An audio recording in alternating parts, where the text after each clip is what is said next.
Hello, everyone, and welcome to the Black Pounds Live podcast. I am here today, your boy CJ Webley. I am here with the one and only Mr. Cordell. They call you CJ, don't they? They call you CJ Jeffers. What do they call you? They call me Cordell Jeffers, but they do call me CJ. So the fact that two CJs are on the same thing right now, yeah, this is greatness in the making, isn't it?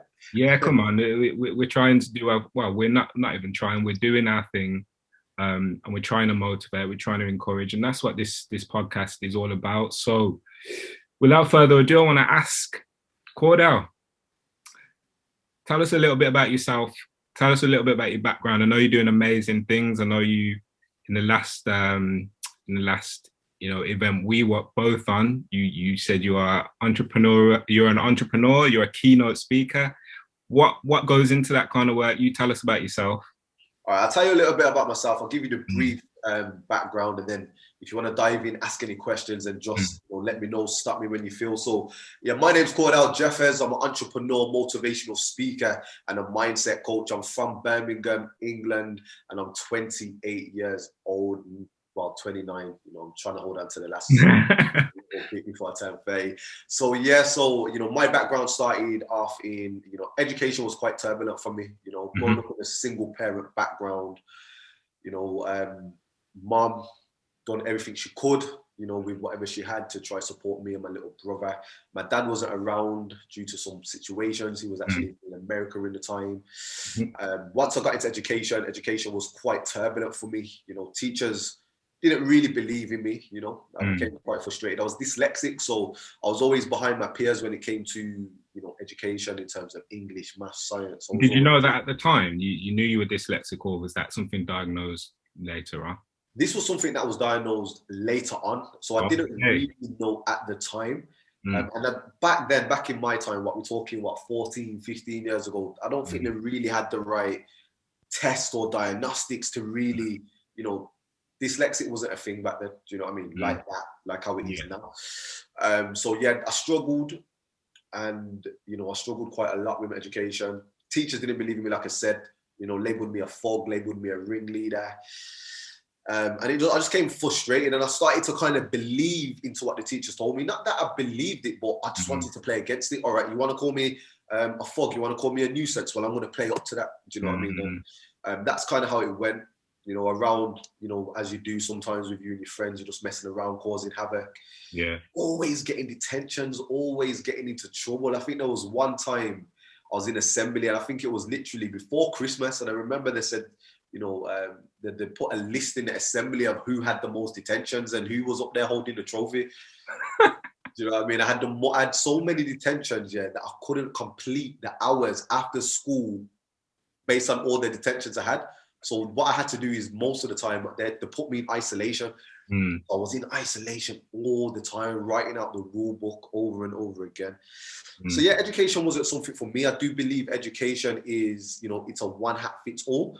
Some people really do well, and some people find it hard. Me as a creative, someone that's quite entrepreneurial, now I know I'm very entrepreneurial. I've got different kind of skills. Yeah.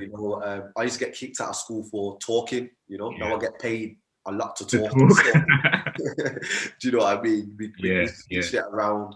But yeah, man, there wasn't no real support from my school, my teachers, predominantly, white teachers from suburban areas that don't really understand, the struggles that, a young black male has to go through coming from a single, background and stuff like that. So I just want to touch on that thing about education. So when I think about teachers, I think, there are some teachers that, they really do care about the students. And then there's other teachers that, even from my personal experience, they don't really care. They're just doing it as a job. Would you say you had quite a few teachers that didn't really kind of see it as a profession where it's about nurturing, it's about caring for and identifying some issues and trying to channel that? What was your experience of the actual teachers themselves? Some of the teachers, were there, and some of the teachers were quite resilient in, trying their best to work around me or work with me or whatnot. But I don't want to say that no teachers care, because it is quite a hard environment to be in. You're in a classroom, you know, you've got 30 different students, all from different backgrounds, all got different experiences of struggle. Some are going through some serious trauma, anxieties, depressions. Some people's homes, you know, you're getting children from, you know, homes that are broken. It's hard. And then on top of that, they've all got different learning styles. And then you've got this one curriculum to try teach all 30 the same way. Obviously, it's not going to work. Yeah. So I do believe there's a lot of flaws in the education industry, or the education system, shall I say. And they need to be, I do believe they need to, you know, they need a new curriculum somehow, some way. Do you know what I mean? I do my best when I go into schools and I work with youngsters, because I bring a different element. You know, I've worked with over 10,000 young people now, working in schools up and down the country. And my whole thing is developing confidence, developing self-esteem, helping young people understand, you know, mental resilience. And not only that, how to reprogram their mind to get what they want out, what they want out of life. Do you know what I mean? So showing them things like entrepreneurship and giving them a different way. I go in there looking for that young child that may be struggling in the system, but's got that creative flair in them. And it's just about someone that believes in them and showing them the tools to you know, empower that potential that they have. You know what I mean? So I do a lot of work with young people around that. But again, I believe the teachers they couldn't really handle the classroom itself in general. And I do think that's a problem. So I don't want to blame the teachers. Obviously, you get some slack ones that just don't care. But even the ones that do care sometimes do find it hard to manage, just because of the situations that they get thrown in. Yeah, it's really ironic, actually, because my experience was quite similar in terms of the journey to get into it, because I'm a writer, producer now, I'd say. Writer, producer, theatre director. My journey was quite similar to getting to that point. You know, I was quite energetic in school, but I think maybe one of the differences between myself and you was that I think I just kind of knew, I guess, from an early age, just when to like stop, or maybe I've got a cute face or whatever it was, but the teachers just never really, you know, went that far with stuff. But I was definitely like energetic, or you know, I had those tendencies to just kind of speak out or whatever. And I remember my class teacher was doing an assembly. I think it was on World War II or World War I or something like that. And I just thought the assembly was dry. Like, the whole school were doing assemblies, and every other classes just seemed really fun. And like, you know, I wanted to be in their ones. So anyway, we were doing this assembly, and you know, my teacher was like, okay, we're done now. And then I just said, does anyone like Michael Jackson up in here? And then I just started dancing, and you know, it was nothing to do with the assembly at all. And then anyway, I went back to you know, I just saw her like shaking her head in the corner, but thought, nah, I'll be blessed. So I went back to the classroom, and she just fully laid into me. Like, I've never been shouted at like that before in my life. But I felt what was interesting about that situation was she didn't phone home. She didn't tell my parents. And I thought that was weird, because usually if I do anything, you know, like that, she would phone my parents, but she didn't phone my parents. And then, like, I think it was a week or two later, there was a school show, and it was Oliver Twist, and basically she put me in like a comedy role, and it was like, you know, not the main role, but it was a role where I could kind of just have a bit more freedom and flexibility because she could see that I had energy and I just didn't really know what to do with it. So I think from you know, that's why I asked about the teachers, because I think sometimes, you know, teachers spend more time with people's children than their parents do. You know what I mean?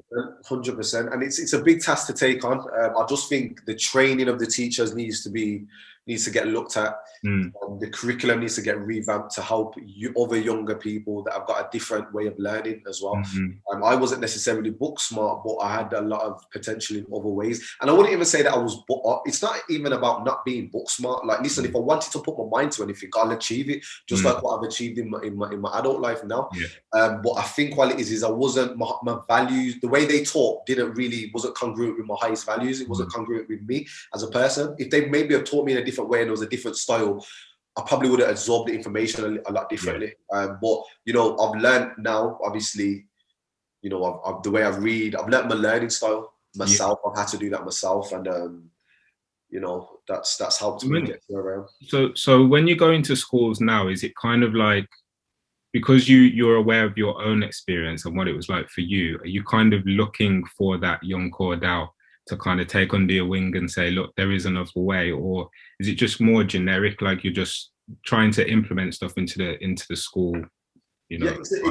it's a bit of both, really. I try to go there and have such an impact that, you know, the teachers think differently about the way they teach their young children, and I do. I have many teachers. I've done staff training for over 800 teachers. Do you know what I mean? Wow. As well, Yeah. and that's somebody that's been kicked out of school with not one single qualification. Do you know what I mean? So to be able to go into a room and teach staff members, senior staff, like senior leadership, obviously, you know, I'm doing something right. So my thing is about adding value, and it is also looking for that young Cordell as well. Do you know what I mean? Because obviously that's going to touch my heart. Do you know what I mean? That young man that may be a bit outspoken, that may be a bit, you know, no, I wouldn't say lost or anything, but just, you know, trying to find his way. Do you know what I mean?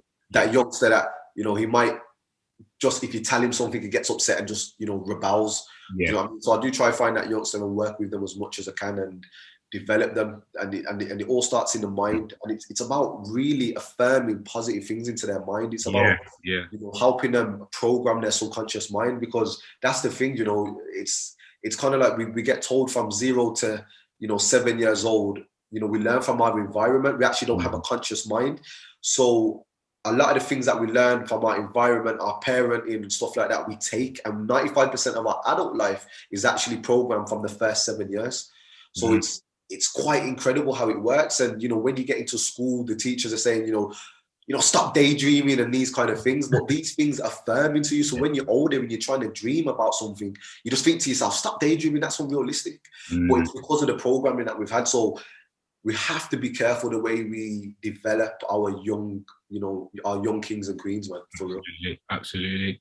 That's amazing. You know, just listening to you speak, it's kind of like, there's things in my mind that I'm thinking, but sometimes it's nice to know that it's affirmed by someone else as well. And I think that's what you do really well. I just want to fast forward a little bit then, because I know it's difficult to articulate your whole journey without kind of going into it bit by bit. So you didn't. So you mentioned you didn't do too well at school. Well, you got kicked out of school essentially. So what happened after that point? Well, getting kicked out of school, right, and coming from the Caribbean, my mum Caribbean background, obviously that don't work. Do you know what I mean? So my mum wasn't happy, man. And obviously coming from a Caribbean background, I have to say, you know, I don't want nobody to get offended, but, you know, you get a bit of a beating, and that was good back then. It was okay. Do you know what I mean? A little bit of beating and just having that little bit of authority in the household, especially when your dad are not around and stuff like that. You know, your mum needs to have that presence, or else you would take the mick. Do you know what I mean?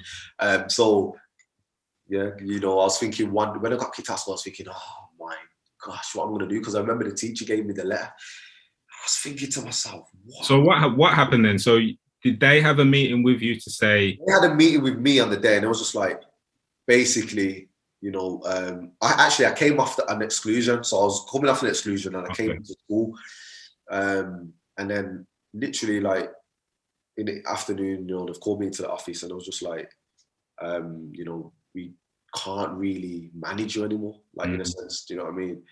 We can't manage you, you've got in way too much trouble, X, Y, and Z. And they felt like they gave me my chances and whatnot. And yeah, they just said like they keep me out of school. But bearing in mind, you know, nowadays you can't even get kicked out of school. No. You'll get a managed move or something like that. They'll send you to a crew and then you'll get back into the system. But I do feel hard done by, because I felt hard done by because I wasn't that bad. You know what I'm trying to say? I used to see other kids and that dashing chairs at teachers and whatnot, bro. And they're getting like, come on, do you know what I mean? Like, it's all right, let's go. Like, I never got that, man. So I felt hard done by at that point. And you know, so when they said, okay, they're going to give me a letter, they're going to phone my mom, let her know, and then we'll come back in for a meeting. I was just thinking, oh no, man, my mom's. But it's crazy because it's almost like, even though it was an experience that wasn't, you know, that wasn't ideal, I feel like you going through that has motivated you to exceed. Do you know what I mean? Exceed expectations. You know, challenge perceptions. And I think if you weren't the way you were, you know, back then, it would ultimately not allow you to be who you've become now. Do you know what I mean? 100%, man. And I say this to people all the time, man. Like, you know, you are stronger than your adversities, man. So, you know, all these adversities that people go through, all these challenges, man, you know, anyone that's successful in life, any of my mentors, and I've got some great mentors, do you know what I mean? And they've all gone through challenges, and, you know, you see where you're in the midst of devastation. That's the opportunity to transform your life. That's the opportunity for transformation. Do you get what I mean? And it's important that you hold on to them, even though at the time you don't really think you're going to make it through this time, or, you know, this time's a bit out. I'm telling you, you'll find more value in your challenges than in anything else. Do you get what I mean? And this is where growth starts. Growth starts when challenges arise, because you have to put yourself in an uncomfortable position. And when you're in an uncomfortable position, you grow all different ways, because by human nature, we don't like to be in uncomfortable positions. But when we get in there, the only thing we try to do first is survive. Do you get what I'm saying? And 99.9% of the time, you've survived every hard situation. Do you get what I'm saying? That's why you're here today. So there's a lot of value in challenges, and a lot of challenges that really hit you down at rock bottom. You know, you'll look back at them and realize, I would not be that person. I wouldn't be the person I am today if it wasn't for that time. Yeah. So definitely, man. But yeah, when I got kicked out of school, I've gotten a letter. I've gone home, and I'm thinking to myself, why? What am I gonna tell my mom? Like, what am I gonna tell my mom? This, man, this is gonna be crazy. So, you know, I've gone inside the house. Never forget, man. I unlocked the door. Gone inside. You know, I'm just like looking everywhere, you know, because I'm thinking, yo, my mom's gonna come out with that belt or slipper and just, you get me, in case she got that phone call, I'm thinking she's gonna beat me on site, you get me? My mom was upstairs, so I've gone upstairs, got inside the room, and my mom's just sitting on the bed, man. I never forget the day. And she's gone, you know, in a calm tone, like, you're right, Cordell, you know, have you got anything to tell me? You're right. I'm just gone. I'm trying to see where her head's at. I'm just like, nah, you know, mum, everything's good, you know. It's a nice day. Sun's shining today, isn't it, mum? Well, you've been doing the washing and stuff. She's like, no. Put out. Do you have anything to tell me? I'm thinking, right, okay. She knows, but at the same time, this is weird because she's calm. You get me? There's no belt. I don't see nothing inside. You get me? And she goes, I said, Mum, oh, man, I got kicked out of school, man. Mum, I'm sorry. I am sorry. And you know, she just had this calm response. She said, don't worry about it. I was thinking, this woman, what is going on? This is actually scary. This is more scary than her, like, lifting up the slipper or anything. And she goes, I've got something better for you, actually. And I said, what's that, Mum? She goes, I'm going to send you to the Caribbean to live with your grandparents. And yo, when she told me that, I was like, yeah, what's that? What? Am I hearing right? What, the Caribbean? She's like, you going to the Caribbean? I said, Mum, you're crazy. I ain't going. I never said you're crazy, but I was like, Mum, I ain't going. Do you know what I mean? And she was like, no, I've sorted everything out now. I've been sorting on the phone to schools, this, that, the other. I was like, yo, you move quick. Oh. You just found out what, like, an hour ago. What do you mean? You know what I mean? Because I did take long to get in the house, because, you know, you're trying to not face the music, you know, them ones. Yeah. So I'm thinking, and she goes, I think it will be a great opportunity for you. And I was like, raw. After my mum told me that, I was devastated, because I'm thinking, I don't want to leave. I don't want to. You know what I mean? I'm like 14 years old. You know, I've got, you know, I've got my missus here, my girlfriend, who I'm still with today. You know, like, really? 13, 14, 15 nearly years later, my fiance, and wow, congrats, man. Yeah. So obviously at that time, it was just, you know, you got your little puppy love, you know. Yeah. I've got my friends around me, so I didn't want to leave, man. And even though it was hard, you know, I had to go, because obviously, you know, my mum was leaving. She took me and my brother out there. And yeah, I went to the Caribbean, man. And when you think of the Caribbean, you think of all pretty things, right? You think about the tropical trees, the sunny beaches, the golden sand. But for me, it wasn't like that, man. I was put in an uncomfortable environment, and, you know, I had to learn how to operate with not a lot of resources, because over there's a lot of poverty. But seeing people in poverty still strive for, you know, any opportunity they could get their hands on, just shifted my mindset. Why do you think that? Why do you think that is, though? That, I know that might sound like a silly question, but why is it? Because I hear that quite a lot. You know, even when I went to Jamaica, I I did identify that a lot of them are like, they just really want it bad. Like they want success bad. Yeah. What is it? Yeah. Well, what it is, they don't have options in it, and that's what the problem is. Well, not the problem, but that's what's actually quite powerful for them, is that they don't have many options. Over here in the UK, we've got so many options. You can do a BTEC, you can do this, you can, qualify for apprenticeship. If you don't make it out of uni, you got this. We got too many options. Over there. There is limited options, so they make best with what they have and they go all in. There's none of this, messing around, farming the food. They go in. Do you get what I mean? And that's the resilient. Either they're gonna make it or they're dying. It's simple as that. Either they're making it to help their family, or they either got a hustle to put food on the table, or they don't eat. Do you get what I'm saying? And that's the reality of it. When you put your back against the wall, is sometimes when you can make the impossible possible. But most of the time, many people start a business or they start something and they think, well, if it don't work, I'll just go back to this. And then that's already, you're defeating your chances of success. Do you get what I mean? It's an all-in mindset. And that's what you have to do. That's why most people that you see that are entrepreneurs or, making millions in the world, they come from immigrant backgrounds. Do you know what I mean? Traveling from different parts of Europe to America to England, and they made success because they never had no other option. It was either they win or they die for what they believe in. Simple as. Do you get what I mean?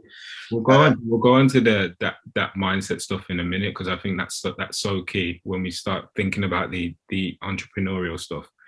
Can I continue? But I did want to just say quickly, man. Like the first day of school was crazy, man. Because the first day I've gone to the so I'm in the Caribbean now, yeah. I'm living at my nan's. I've gone to my first day of school, and I never forget the teacher called me out the classroom, man, and he went, English boy, don't come into this school with your unruly behavior. I'm like, bro, this is like, bearing in mind, this man's like his hench. He looks like an army general. You get what I'm saying? My man's like 6'6". You get me? I'm thinking, right, the teachers are wham around here. Do you know what I mean? And then he goes, he goes, second as well. Make sure you put your shirt inside your trousers and look like somebody's picnic when you walk around this school. I'm like, why? It's strict. You get what I'm saying? I'm coming from England, where teachers talk like that. I said, no, don't talk to me. I'm coming from that environment to this strict environment. Go back inside the classroom, just barge in, go to sit down. Teacher tells me, get up and go outside. So what? Because when you come in any classroom, you knock that door and you say, may I enter, and address the classroom and say good afternoon. I'm like, whoa, this is a whole different dimension. Like this is crazy. Did you know any of the like pupils at that point, or were you just now, at this point I knew one or two because it was a small village where my nan was from, and when I used to go there on holiday before, I had one or two people that I knew, so that was okay. And a couple of my cousins and stuff like that went to the school. And then on break, I had my shirt outside my trousers again because it was hot. You get me? Like imagine it's 95. It's like the Fahrenheit's crazy. The sun's clapping the back of my neck, brethren. Like it's hot. You get me? So he sees me again, and he goes, English boy. He goes, remember what I told you, put your shirt inside your trousers. I'm like, Ross, I'll put my shirt inside my trousers. I do my tie back up, you get me? Yo, go back to class. Now the bell rings. I'm outside the school gates now, waiting for the school bus. And you know what it's like over here in the UK? When the school bell goes and you're outside them gates, no teacher can't tell you nothing. You get me? It's my time now. I'm done school. It's after school now, innit? So I'm chilling. This time I put my hat on and all of that. Some little commotion happened, and then the teacher was coming. He was walking to the commotion. So the same head teacher was walking to the commotion that was happening. So I'm thinking, it's nothing like it's coming. It's cool. I wasn't even thinking nothing of it. But I see something in this man's hand. You get me? I see something in his hand. What do you think it was? I don't know. What was it? As this brother got closer to me, he had a cane in his hand. And I'm thinking, I'm thinking that must be a walking stick or something. Like, that must be, what I'm saying? What is he got to his hand for? When I say my man came to me, bro, he grabbed me and he just, when I say he gave me a whoop, English boy, get me gave me the beating, bro, and I was just like, Wow. wow, this is crazy, man. I remember I was trying to hide my tears and that, and one of the little youths behind me said, "English boy, man, hold it up, man, hold it up." Like, it was crazy, man. But you Different know, culture, different culture. I don't know if they can still do that. No, I'm not sure. I think it's changed since then. It's changed. I don't think they can do that now. But back then, and don't get me wrong, the discipline was strict, but people done very well. And I'm not gonna lie, that discipline was good for me. It was good for me. It changed my mindset. Seeing people with not a lot of resources make the most of their opportunities. It was great. And you know, I left there after a year and a half. My mum decided to stay, so I came back to the UK. I had to leave my mum and my little brother out there. You know, that was a hard time. You know, leaving my mum in the airport. You know, he was crying and stuff like that. But I needed to make that decision. I came back to live with my auntie in Nechells. Again, you know, I just want to rewind a second. So, because I think it's a really interesting point about that really domineering male, you know, presence in the school. You know, aside from all the caning business, but you know, do you think there's, just thinking about your own school experience, then, do you think, like, was there a lack of male role models in the school, particularly a black male role model as well? Now, 100%, man, 100%. In school over here in the UK, you know, one, the teachers can't connect with you. You know what I mean? Like, it's hard going into it, and I feel it for the teachers, but it's hard for a person from out of in the country in the sticks that traveling to the school to try to teach inner city kids. Yeah, I'm trying to say the kids are not going to respect that. Do you know what I mean? Because we know just by the way you look and the way you move that you're not made like us. Do you get what I'm saying? And sometimes inner city kids will take advantage of that as well. Do you get what I'm saying? But also the frustrations of not really understanding as well. Just what I mean?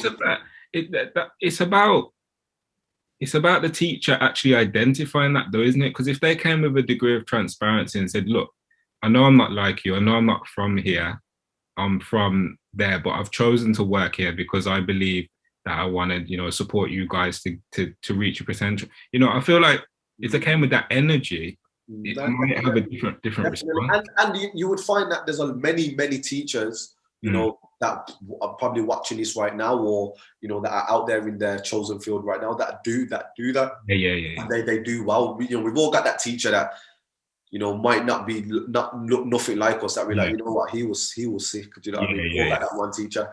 But yeah, the training method needs to change 100%. Definitely, man. But again, being in the Caribbean, I learned a lot about my history. Yeah. You know what I'm saying? Which isn't really taught here in the same way, is it? It was different. We never learned about it wasn't about just Dr. King and all Marcus Garvey. Like, don't get me wrong, amazing, great people, influential, put them on the highest pedestal possible. But we learned about the inventors of history. We learned about the Moors, how they traveled through, Africa and Europe and civilized Europe. You know what I mean? We learned about the inventors that created science and stuff like that from ancient Egypt. People, we learned before slavery. Do you get what I'm saying? All we get taught about our history is the struggle. But before the struggle, we was victorious. Do you get what I'm saying? And that's the mindset I want to put back into these kids. Don't think you come from no slavery. Don't let no one tell you it's all about chains and it's all about, fighting for our rights. Yo, you have a different kind of power. The ancestors. You're talking about the richest man to ever come on the planet was don't let me get the name right. It was Mansa Mensa or I know who you're talking about. He's one of the. That's it, and he's one of the richest people to ever walk the land. Even in this time now, not even Elon Musk or anything could have accumulated the wealth he had. So we got to talk more about that. When you talk about inventors, when we look at the traffic light. That was a black man that made the traffic light. Made it, you know what I mean? When you talk about science and philosophy and mathematics, they came from ancient Egypt. Do you know what I'm saying? So when I was learning all that, I felt way more empowered, man. So when I was coming back to the UK, my mindset was a bit different. I still faced a lot of struggles because I was living in a tough area in Nechells. And at this point, it's like, how do I apply everything I've learned from the Caribbean around people that now don't really share the same values as me? You get what I mean? That was hard as well. So I was for the first year or two being in Nechells in that environment after coming back from the Caribbean. So don't forget, I'm living with my auntie. My mom's not around, my dad's not around, so it was difficult for me. I had to really I was trying to fit in. Yeah. You get what I'm trying to say? So you were trying to fit in almost with the group or the people that you used to fit in with. Yeah. Because I used to fit in with them, but then I changed, and then I was Yeah. thinking, oh, I don't want to have no friends, so I was trying to refit in. Do you get what I'm saying? And then what I had to do is, I started to read. I started to do a lot of personal development. I started to read things like Rich Dad Poor Dad, Think and Grow Rich, and a lot of these amazing books. Yeah. And then what I'd done from there was, I started my first business, which was buying hair straighteners, which was crazy because I ain't got no hair. But that's very random, though. It's very, you know what it was? There was you remember the Ugg boot friends? Yes. And you remember there was also GHD hair straighteners. Yeah. Yeah, so I took I used to see my cousin and I always spend enough money on these things. I was like, yo, I'm gonna see if I can find these for a bit cheaper and resell them straight. Because I read Rich Dad Poor Dad at 16, so I had all these entrepreneurial ideas. So I'd done that and I'd done well. And I used to knock on every single door, hairdressers, barbers, trying to push my products when I brought them in bulk. And the way I got that money was by saving my EMA. We used to get £30 for going to college. Yeah. You know what I'm saying? I used to get that as well. Yeah. You're showing your age now. You're showing your age. So I used to knock all the doors, man. And then, one lady gave me an opportunity and she brought some products off me. She loved them and she kept buying them in bulk every single month, man. So it was great. I was making some good money back then. And unfortunately, living in a hard area where people don't understand. I don't know if I got set up or what happened, but, I had a gang of youth come to me, man, try and rob me and stuff like that. So that was quite difficult. Having masked men outside your house, you know what I mean? Trying to kick your door in, it scared me, it scared my auntie. And in that point, I had to really think, you know what? I need to get out of my area because obviously what I'm trying to do just doesn't fit within this environment. So that's a really interesting point because, a lot of people speak to me about, when they think about celebrities and successful people that may have grown up in a certain area, or let's put, for example, I'll take it to an American context. Let's say, Jay-Z. Let's say he grew up in what they call the ends, and he now no longer dwells there. But people will say, well, why is he not dwelling with the people that, in their minds, got him to where he got to? You know what I mean? So, but is it a point where you have to remove yourself from a certain environment? Not to say that Nichols is a bad place to live, but does it get to a point where you have to recognize that maybe the people in your proximity are not understanding your mindset, so therefore there might be like envy or jealousy or what ends up happening is just by nature, if you're on your own journey and you're on your journey for success or you want to achieve more, you just and you want to achieve more than what you know or what you used to. What it tends to happen is you outgrow your environment. You know what I mean? And when you start to raise your vibrations, when you start to raise your subconscious mind and your programming of your mind, and you're just thinking, 80 times, 100,000 times bigger than you used to think.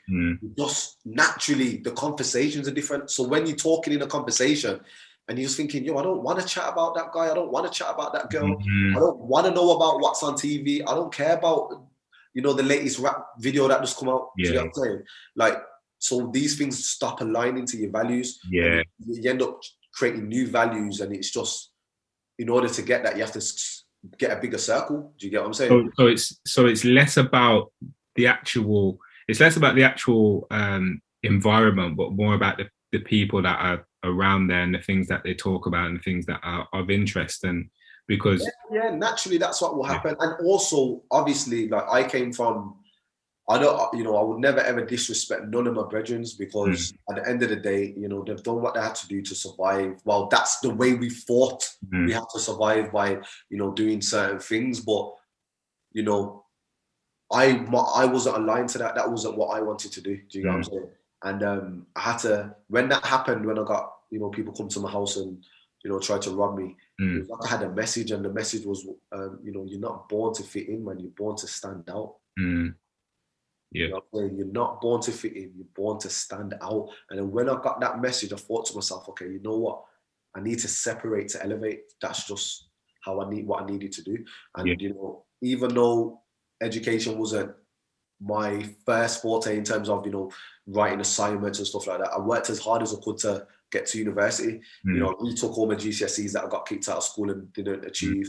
I worked hard on getting distinctions in my courses, and I put all the entrepreneurial projects down on the side, because I was just like, if I keep doing this, I'm just going to keep creating attention to myself. And that's just unfortunate, but that's just how it happened. And then I went to university, and I went to Manchester just to get out of my area. Do you know what I mean? University wasn't something I wanted to do, but I'd done it to get out of my environment. And I love going there because I learn independence. Two, I met some amazing people. I went there with my fiance, and we had a blast, and it was good. Don't get me wrong. Again, I said education wasn't something I wanted to do. I always wanted to just get deep dive into entrepreneurship. And 2 years into a course, I decided that I didn't want to do it no more. Do you know what I mean? Well, it's still you're still learning though. You're still because you're always telling me about books and whatever it is that you've read. So it's you always want to learn, don't you? But 100%. you mean more the formal? Do you mean more the formal education route? Yeah, the more the formal education, I wasn't really, for university anyway. It wasn't something that I wanted to really do, but I went because again I needed to get out of the area. Yeah.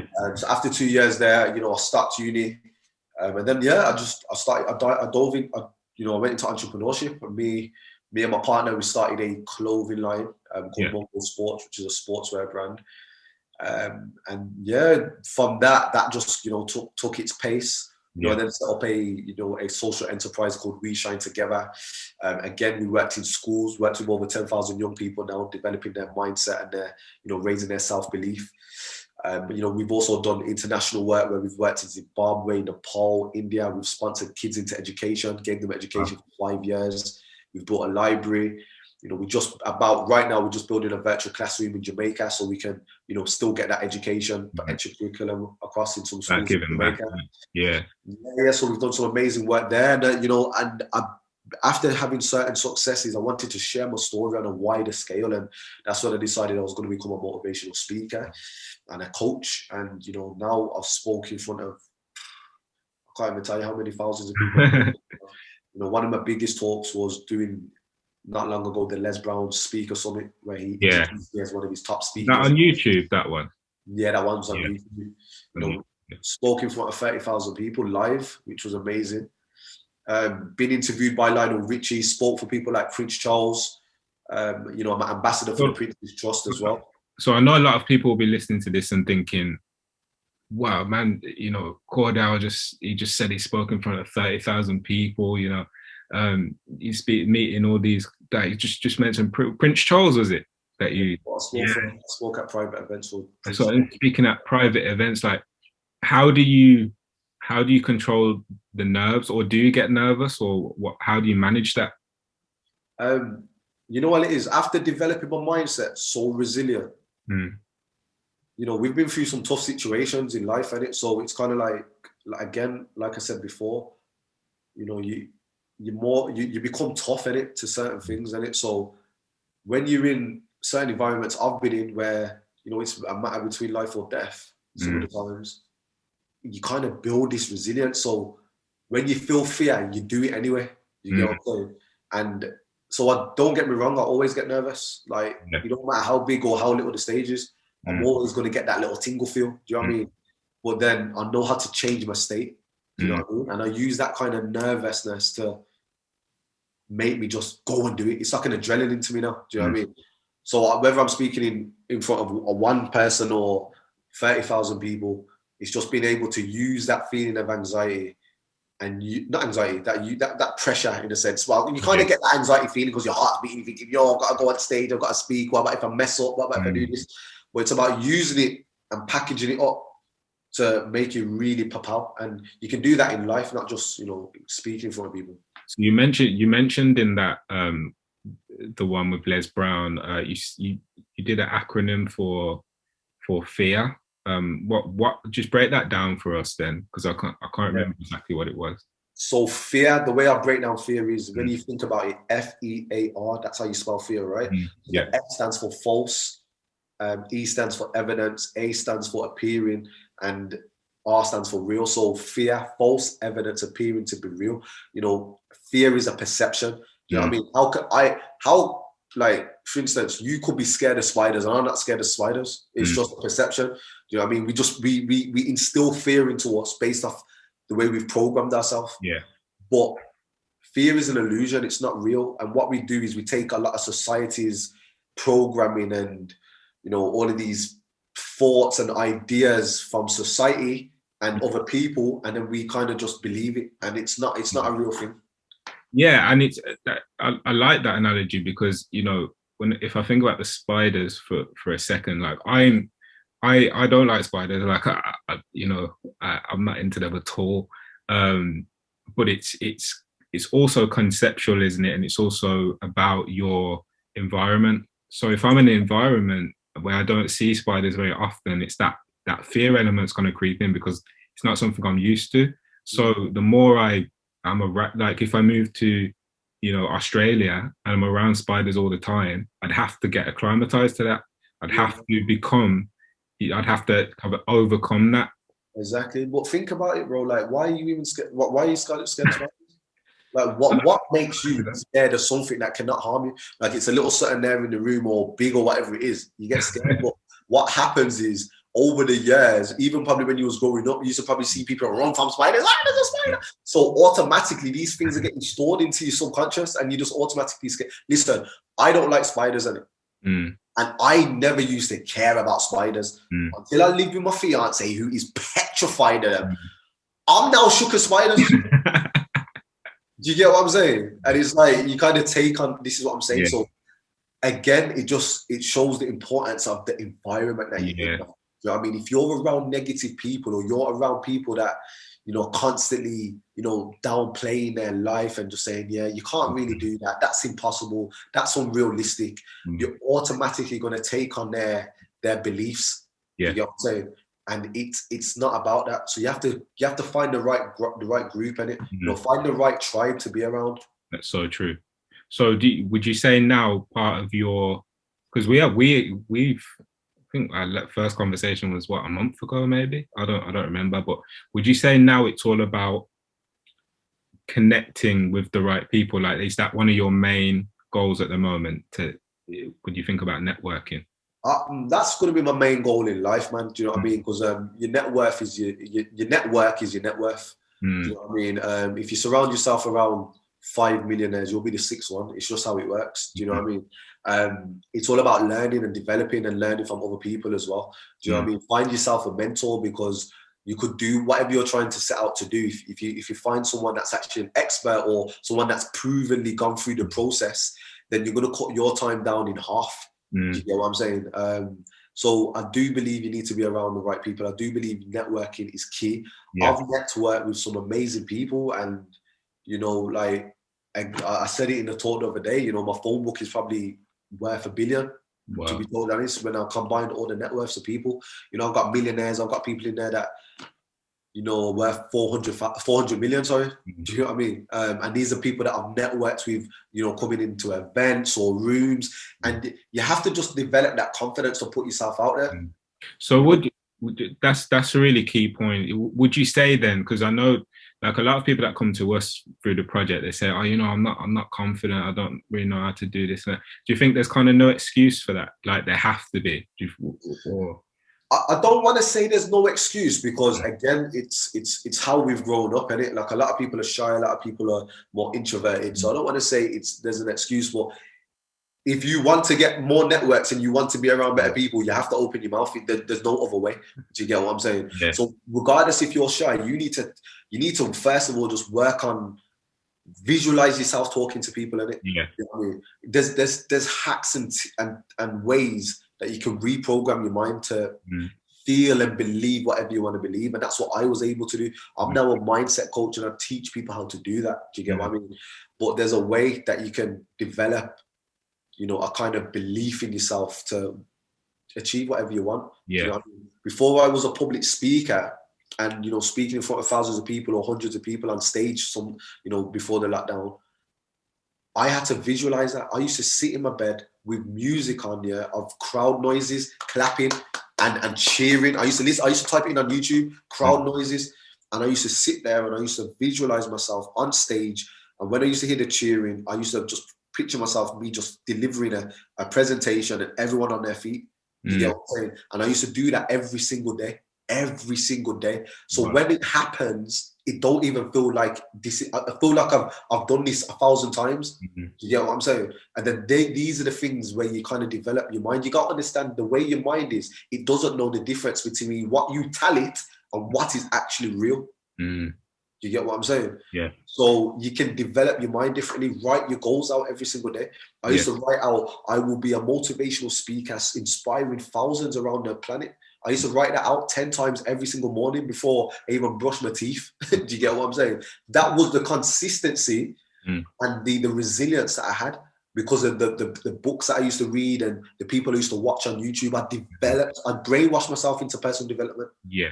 Do you get what I mean? And that's why my mind thinks the way it is. And that's why now I have partnerships, you know, I've got a partnership with one of the most successful women in Britain. Do you know what I mean? Someone who's sold her company on the London Stock Exchange and all sorts.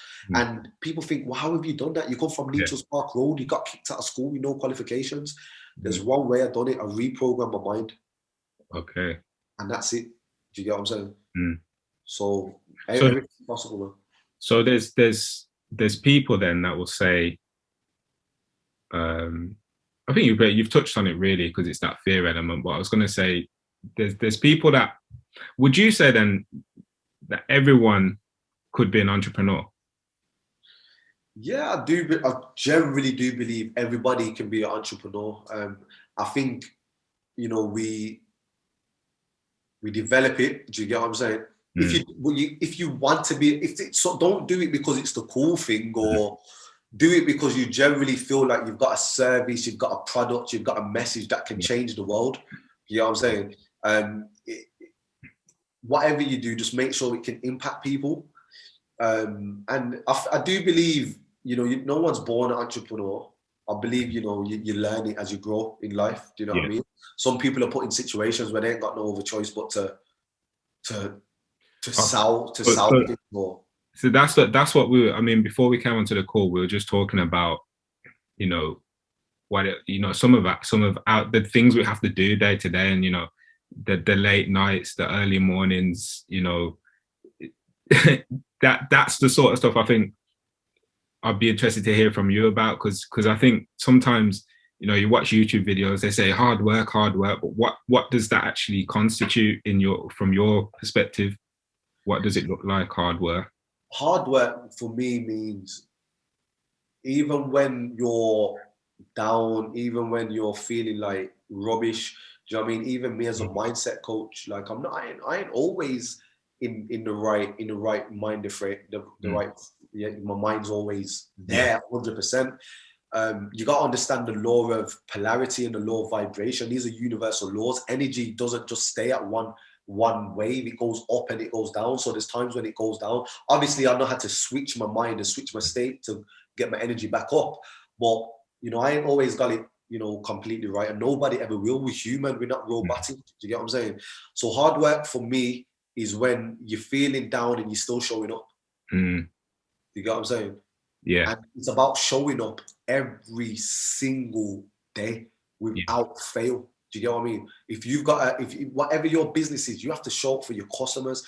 Don't forget, you're providing something that's going to change somebody's life or impact somebody, and you have to show up every day. And that's how you become an authority. That's how you anchor yourself in your market. Do you know what I mean? And position yourself as an authority. So hard work is, you know, going all in. Yeah. You know, not having a plan B sometimes, you know, just going in on your plan A and being resilient. Like, we're going to make this work. Simple. We're going to burn the ship and we're going on the battlefield and we're going to win the war, or we're going to die right here for what we believe in, it. It's just, that's the kind of mindset that I have, that I want other people to kind of adopt as well. So how do you negotiate that time then? Because I know that even from my experience now, it's like there's a lot of people that want to meet with me, but I'm not sure whether that is a necessary meeting. So how do you kind of navigate that time to know, okay, if I meet with this person, that's, let's say 30, 40 minutes, I could be doing something that's actually going to benefit me Yeah. or my business. Like, how do you? Well, what you got to do, right? You've got to, I generally believe you've got to understand what your highest values are as a person and your business. So you got to make sure your business is congruent with your highest values. Do you know what I'm saying? There's no point running a gym or a fitness club if you don't even do it yourself, and that's not nothing you've ever done. Don't just do it because it's locked down and everybody's going to want to go back out into the gym, because you might make some quick money really early, but then it's just going to fail. And that's why 95% of businesses do fail, is two reasons. They haven't, the business model isn't actually what is aligned to their values, and number two, the individual who started the business mindset and the best. Do you get what I'm saying? Yeah. And so that's why I reckon most businesses fail. But what I would do is, you got to see, is this meeting that I'm about to take or this time I'm about to give, is this really benefiting my business? Do you get what I'm saying? When I mean benefiting, is this high priority? Do you get what I'm saying? And majority of the time, if it's not, it don't make any sense. Is this going to get me sales or clients, or help my customer have experience, the service better, or whatever it is? Make sure you're doing your high priority tasks and delegate everything else. Get somebody else to do the meetings if you can. Or most times, most of the meetings could just be a quick email. People just love chat. Yeah. You know what I'm saying? People love chat and love to pretend that they're busy. Being busy isn't cool. It's not. Being busy isn't cool. Do you get what I'm saying? So it's doing, just, do your highest. There's a thing called eat the frog, man. So when you wake up, do your hardest task first. Do you know what I mean? Don't just be saying yes to everybody, because you're gonna get your time's gonna get taken away from what you meant to be concentrating on. Yeah. Well, that's a really good. I guess the next question following on from that is, what would you say the top three things are, or the top three benefits of being a self-employed entrepreneur, and then the three things that aren't benefits, so or three things that aren't as glamorous. So you got the three benefits, what's good about it, and then three things that aren't. Three benefits is, you can create something that you can change your family's lives and your lives for the better. It's something where you can create generational wealth and leave a legacy. Do you get what I mean? Think about all the top brands: Louis Vuitton, Ed Hardy, Ralph Lauren. These are all people's names, Do you get what I'm saying? These are people's names, and they probably passed years and years and a long time ago, but their legacy still lives on. So building a legacy is number one. Do you know what I mean? Having your imprint. Another thing is impacting people's lives as well. Whatever your service, whatever your product is, it's going to help impact lives. Like this podcast, hopefully it's going to impact many lives. Your Black Crown project is going to help many, many lives. So again, that's another benefit, because there's no fulfillment other than helping people. Do you get what I mean? So that's number two. Number three is just living life on your own terms, really. I think that's always good. Do you know what I mean? And living within your highest values as well. Yeah. If you can match your business to your highest values, like listen, like I have young people all the time say, my mom said that I watch too much Netflix, and I need to go do this or read a book and da. And I'm saying, okay, you like Netflix, yeah? They're like, yeah, I like Netflix. I'm like, okay, cool. So you like films? Yeah, I love films. All right, cool. Let's sit down now then, and let's write down, films on the top of the page, right? And they're like, well, why are we going to do that? I'm saying, just do it. They write down film. I'm saying, so you like films, yeah? Yeah, I love films. Okay, so now I know film is a highest value of this young person that I'm working with. Now I'm saying, okay, write down 10, as many ways as possible that you can monetize this. Do you get what I'm saying? So then we come up with ideas like, a film magazine, a podcast about films, maybe a film club, a subscription. Do you know what I mean? Maybe they want to get into filmmaking, acting, whatever it is. Do you know what I mean? So we have to be careful that we don't take society's values of what is deemed to be successful. Yeah. Do you know what I mean? We need to find out what our highest values are and then attach that to our business, and then we're going to flourish. Because when something's so passionate to you, when you go through the hard times, you're gonna push through. And I dedicated my life to impacting others. You know what I mean? And I love it every single day. It don't even feel like work. Do you know what I mean? I was gonna say just on that as well before we move on to the cons. Because Black Pants Project is a community interest company, and I know like we get emails from community lots of different community interest companies that are just looking for funding. Like they're always looking for grants, they're looking for funding and stuff. I think there's a misconception that you can kind of run a CIC on thin air. Do you know what I mean? Because people are so passionate about the cause, you know, whether it be a knife crime project, whether it be about youth empowerment or whatever, you know, there's a misconception that they're just going to be able to tap into grant funding. So I know you spoke to me about this at length as well, just thinking about some different ideas for monetizing. You know, what suggestions might you have for some CIC companies that are setting up? You know, how can they monetize that instead of kind of just doing it out of goodwill and not really getting anything? You know, what if you have any thoughts on that? Well, the way it is I with CICs, I generally believe, like, I understand that many people are passionate, but we have to be realistic. Funding isn't gonna, it's not a sustainable business model. Yeah. The way the funding game works, there's a lot of politics in it anyway. So I'm not really a person that, don't get me wrong, if I can go for a part of funding, then cool. But how can you apply for something and don't even know if you're going to get it? How can you run a business like that? You have to find ways you can monetize your business. You need to sit down and do the work. How can you make money from your business? Is that merch? Is that putting merchandise on your website? Is that setting up a subscription club? Is that, you know, going out, knocking every single door, calling every single business for corporate sponsorship? Do you get what I'm saying? There's ways that you can monetize and bring money into your organization other than just, you know, waiting for the national laureate to give you the heads up. Do you get what I mean? Yeah.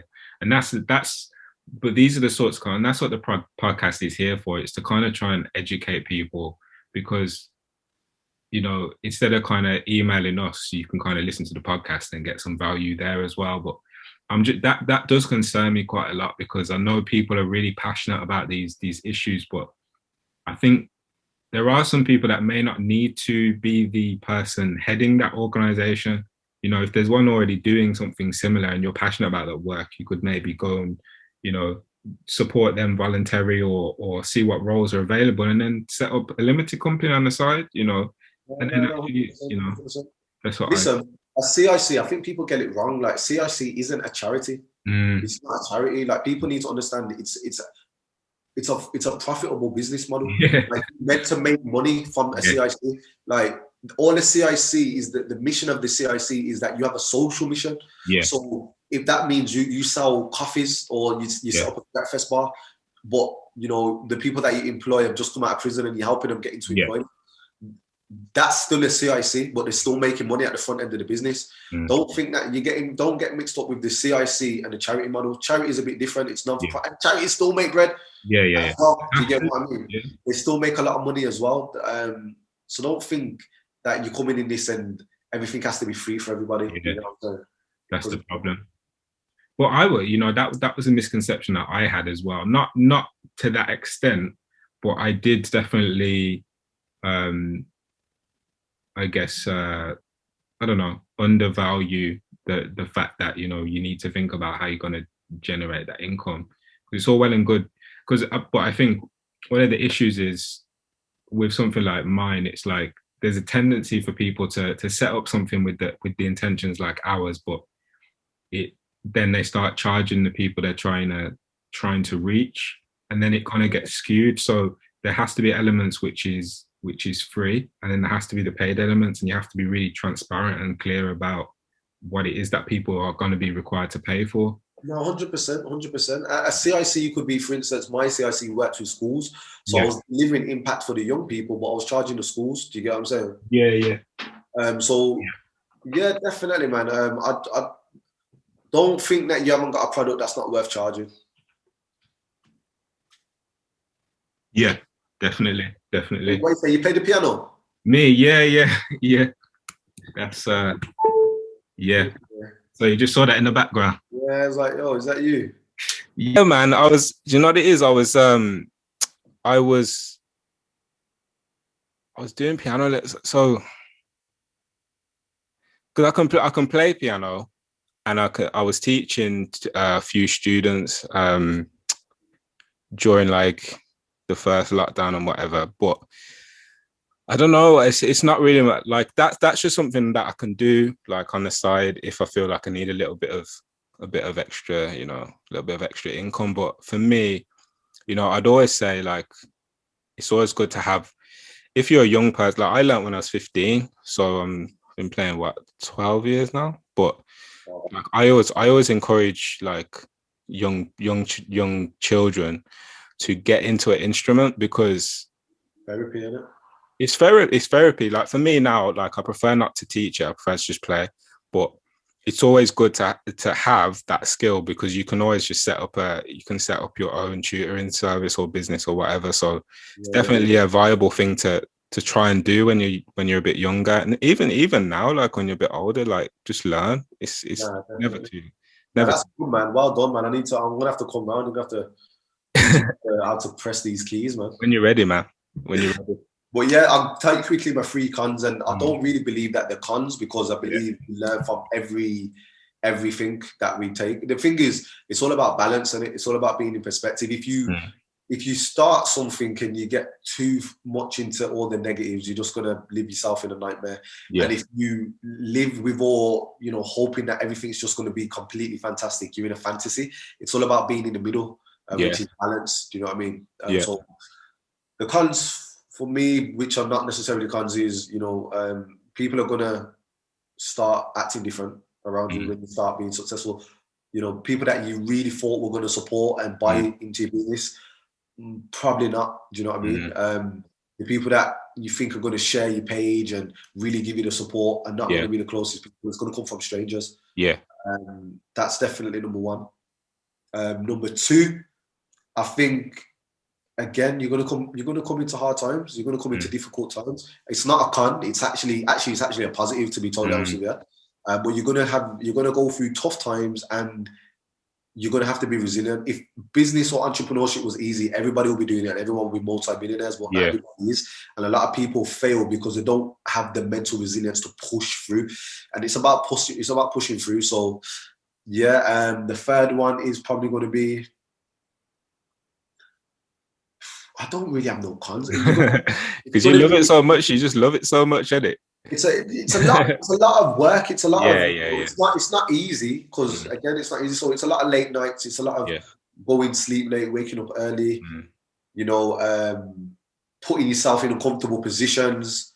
But again, it's all a part of the process, Yeah. man. If you love the process, you love every bit of it. You love all the things that you hate and Yeah. all the things that, you know, that come with it, and that just makes the right formula. So it's turning the pros into cons, It's essentially. like the pros into cons, and I not, mean, sorry, cons into pros. yeah, turning the Yeah, cons into pros, and yeah, not looking at all the pros and thinking, "Oh my gosh, this is amazing." yeah, It's about being able to look at every success and draw the negatives. yeah. Yeah, and it's looking at every negative and drawing the positives. Then we're right in the middle now with a Mm. balanced mindset.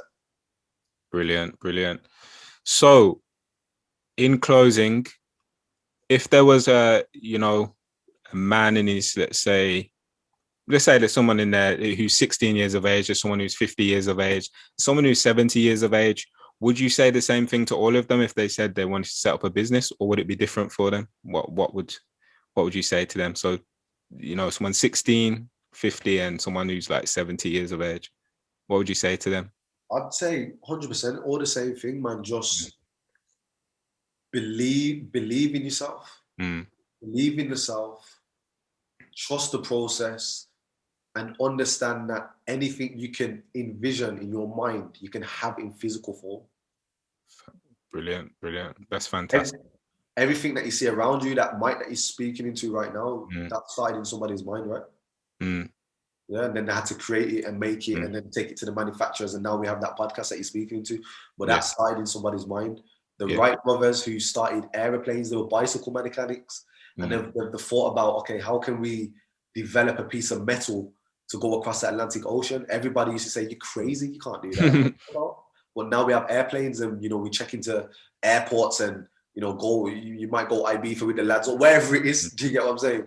Yeah. So your mind is a powerful thing. I don't think people understand how powerful it is. Mm. We need to stop, you know, imposing society's values on us and the programming that society does. Mm. And yeah, man. So that will be my main key thing, man. Whatever you can envision in your mind, I promise you, with belief, the right emotion, conviction, and action, you're gonna be able to have it in physical form. Amazing. Thanks so much. And I just want to say I really appreciate you taking the time to come on the podcast. It's been real and I've gained a lot of value. I can't wait to listen to this back and just see what gems you actually drop. Because sometimes when you're on the podcast, you're not taking everything in. You need a bit of time to go back and reflect. But if people want to get in touch with you, where can they find you? If you want to get in touch with me, check me out on Instagram, LinkedIn, or Facebook. Mainly my Instagram, sorry, is the best place to find me. It's at Cordell_Jeffers, CORDELJEFFERS. If anybody wants a strategy call, and I'm only doing this for the Black Pound Project, all right? If you want a free strategy call with me, with my team, to help you get you closer to your goals this year, then make sure you hit me up. DM me and put Black Pound Project, yeah, and I'm going to look after you because of this amazing young man, Webley. All right, so definitely get in touch with me like that, and you know we'll make it work for you, man. We'll make it work. So let's go. I love that, man. Guys, you better utilize. What's the usual cost of that, just so people don't get it twisted? Listen. You don't want to disclose, you know. Wow, it said there's usually a cost. Let's just say. Just know it's, you know, I'm not a, you know, I'm very, I've been in this field for now 10 years. You know what I mean? Developing my mindset. You know, I've worked with over 10,000 people. I've spoke for companies. I've got, you know, next week I'm doing a keynote for KPMG. Oh, wow. The biggest accounting firms in the world. I've spoke at Facebook. I've spoke for Tom's Shoe.